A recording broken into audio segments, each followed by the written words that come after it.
இயேசுவின் அன்பு. கிறிஸ்து இயேசுவின் நாமத்தினாலே உங்களுக்கு அன்பின் வாழ்த்துக்கள்.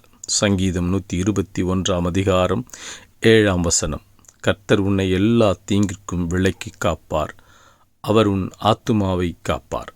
அம்பிரியமானவர்களே, இதோ கர்த்தர் இன்று முதல் உங்களை ஆசீர்வதிக்க சுத்தமாக இருக்கிறார். கர்த்தர் உன்னை எல்லா தீங்கிற்கும் விலக்கி வேலியடைத்து பாதுகாத்து கொள்ளுவார்.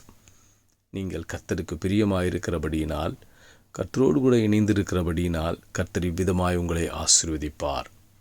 இந்த உலகத்தில் நாம் வெளிப்புறமாய் மட்டும் அல்லாமல், நம் சரீர பிரகாரமாய் நம்மை பாதுகாப்பது மட்டுமல்லாமல், நம் உட்புறத்திற்கும் நம்மோடு கூட தேவனாக இருக்கிறார்.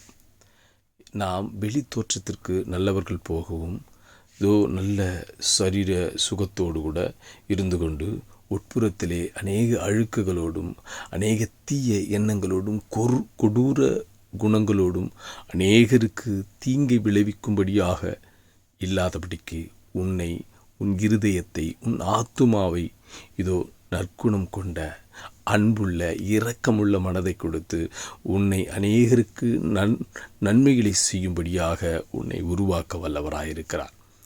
ஏனென்றால் அவர் உன் வெளிப்புறத்திற்கு மற்றும் தேவன் அல்ல, அவர் உன் ஆத்துமாவிற்கும் தேவனாயிருக்கிறார்.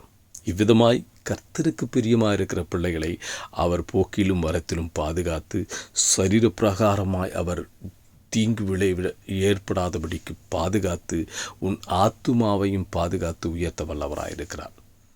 அவர் உன்னோடு கூட இருக்கிறபடினால் நீ அசைக்கப்படுவதில்லை. கர்த்தர் உன்னை எல்லா தீங்கிற்கும் விலைக்கு வேலியடைத்து பாதுகாத்து உன் ஆத்துமாவையும் பாதுகாத்து கொள்ளுவார். ஆமேன்.